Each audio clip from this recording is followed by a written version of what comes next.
पाकिस्तान का तिब्बी निज़ाम यूँ तो वैसे ही दबाव में रहता है, लेकिन कोरोना के बाद अस्पतालों पर बहुत बोझ पड़ गया है। कैंसर के इलाज के लिए मखसूस शौकत खाना मेमोरियल अस्पताल में भी कुछ ऐसा ही हाल है।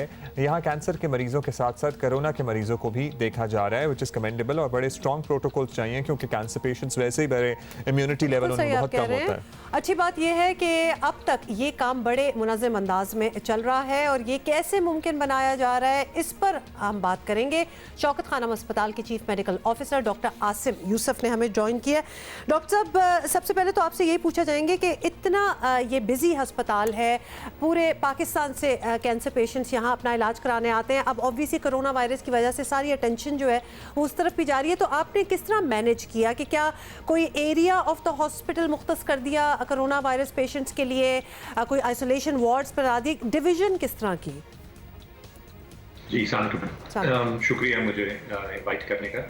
जी जैसे आपने कहा, कैंसर मरीजों की क़ुव्वत मदाफ़त बहुत कम होती है और उसमें बहुत ज़्यादा ख़तरा है कि उनको अगर कोरोना वायरस हो वो बहुत ज़्यादा ख़तरनाक हो सकता है। सो सबसे पहले तो हमने स्टेप्स लिए ताकि उनको प्रोटेक्ट किया जाए, कैंसर पेशेंट्स को। जितनों की ट्रीटमेंट हो रही थी, हमने कोशिश की कि उनके ऑपरेशन सर्जरी वगैरह जल्दी हो जाए ताकि वो सिस्टम से फारिग हो जाएं एक दफ़ा। कीमोथेरेपी और रेडिएशन ट्रीटमेंट हमने जारी रखी क्योंकि वो आउट पेशेंट बेसिस पे होती है। वो मरीज़ थोड़ी देर के लिए आते हैं और फिर चले जाते हैं। उसको हमने स्पेस आउट किया ताकि बहुत सारे मरीज़ एक टाइम पे ना आए हॉस्पिटल में। कुछ देर के लिए हमने न्यू पेशेंट्स की इनटेक रोकी थी ताकि हम हॉस्पिटल को प्रिपेयर कर सकें, ताकि उनको रिस्क कम हो। इसमें जो हमने प्रिंसिपल स्टेप्स किए वो ये था कि हमने अपना ICU बढ़ाया, जो इंतहाई निगहदाश्त यूनिट है। उसमें 11 बेड से हमने 35 वेंटिलेटेड बेड्स की कैपेसिटी बढ़ा ली, ताकि अगर खुदा न खास्ता हमारे कैंसर पेशेंट्स आए कोविड इन्फेक्शन के साथ, उनको वेंटिलेशन की ज़रूरत हो तो हम उनको अकोमोडेट कर सकें। साथ साथ हमने एक पूरा जो वार्ड था हमारा 50 बेड का, उसको कोविड आइसोलेशन वार्ड में कन्वर्ट किया और वो अवेलेबल है अभी मरीजों के लिए। क्योंकि हमने देखा कि बहुत ज़्यादा मरीज़ एक साथ नहीं आ रहे थे, तो हमने साथ में ये भी सोचा कि ये फैसिलिटीज़ हम दूसरों के लिए भी खोल दें। और इस वक्त ये वेंटिलेटेड जो बेड्स हैं ICU में और कोविड वार्ड में जो बेड्स हैं, ये सिर्फ शौकत खानम के लिए नहीं बल्कि कोई भी मरीज़ अगर आता है तो हम उनको अकोमोडेट करते हैं इसमें। अगर वो पे कर सकते हैं तो दैट्स फाइन, लेकिन ज़्यादातर नहीं पे कर सकते तो उनकी ट्रीटमेंट फ्री की जा रही है कोविड के लिए भी। So anybody who is suffering from corona virus COVID-19 वो आपके अस्पताल में आके अपना सिर्फ कोविड का इलाज करा सकता है? टेस्ट भी करवा सकते हैं और इलाज भी करवा सकते हैं अगर ज़रूरत हो वेंटिलेशन की या इस तरह के इलाज की। बिल्कुल, हमारा जो कैंप कोविड हमने ट्रियाज और असेसमेंट सेंटर इस्टेब्लिश किया ग्राउंड्स में, उसमें हमारे सिर्फ अपने मरीज नहीं बल्कि कोई भी मरीज आता है और रोज़ाना 120 से 150 लोग आते हैं उसमें। उनमें से जिनको टेस्ट कराने की ज़रूरत हो वो हम फ्री करते हैं और अभी तक हम 650 के करीब वहाँ पे फ्री बिल्कुल से टेस्ट कर चुके हैं। तकरीबन 45 लाख रुपए हमें इससे पहले पता लगी थी कि एक एक्सपेरिमेंट हो रहा है ट्रायल बेसिस पे, एक वेंटिलेटर को 4 अफराद पे इस्तेमाल करने के लिए।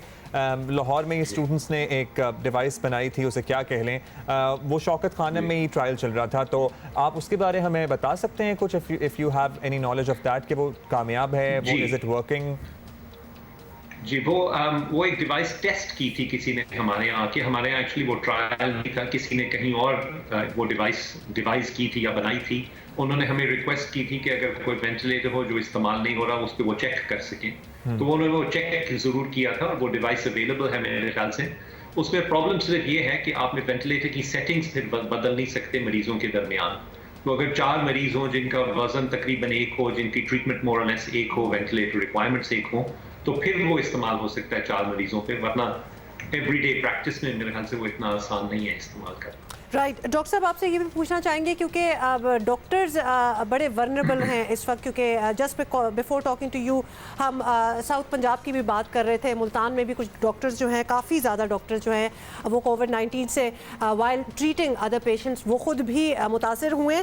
तो क्या सेम स्टाफ यूज़ होता है for the cancer side of the hospital and the same doctors and nurses for Covid side, या फिर उसमें भी सेपरेशन की है आप लोगों ने? क्योंकि हमने जियोग्राफिक एरियाज आइडेंटिफाई किए हुए, ICU अलग बनाया हुआ है कोविड पेशेंट्स के लिए और वार्ड भी कोविड वाला आइसोलेशन का अलग है, उनमें स्टाफ मखसूस हैं।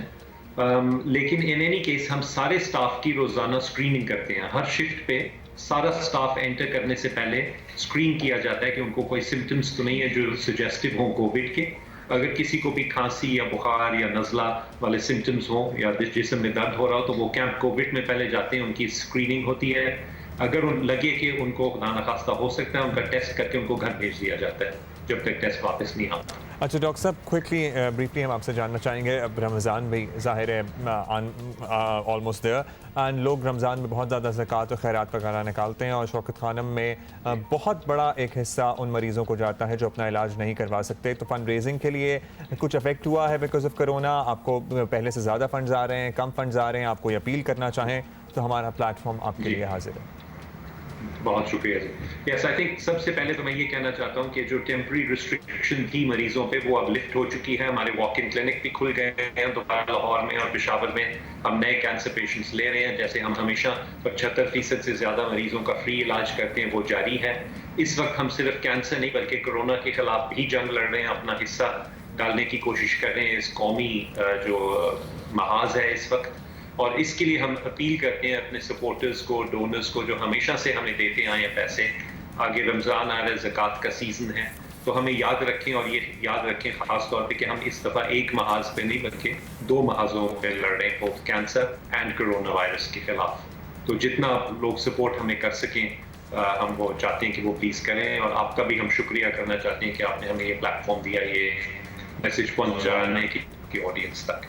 बहुत शुक्रिया doctor Asim Yusuf for talking to us. And you are very right कि ये 2 महाज जो हैं ये खुल गए हैं बिकॉज कैंसर के लिए तो वैसे ही लोग चंदा देना, डोनेशंस देना एक बड़ी एक सेट आपके माइंड में आ जाती हैं। 2-4 ऑर्गेनाइजेशंस पाकिस्तान में खासतौर पे ओवरसीज़ पाकिस्तानी जब दे रहे होते हैं तो they have these places in mind. लेकिन अब वो डिवीजन में जाना होगा बिकॉज कोविड के लिए भी बात करते हैं ना कि ये वो बीमारियां हैं जो इंतजार नहीं कर सकती। पर्टिकुलरली कैंसर एक ऐसी बीमारी है, कोरोना हो या ना हो उसको फौरन ट्रीटमेंट की ज़रूरत होती है। तो आप जो कैंसर के जो भी अस्पताल ट्रीटमेंट दे रहे हैं मरीज़ों को, उनको उसी तरह चलते रहना है, उनको उसी तरह अपना काम जारी रखना है क्योंकि कैंसर डज नॉट वेट।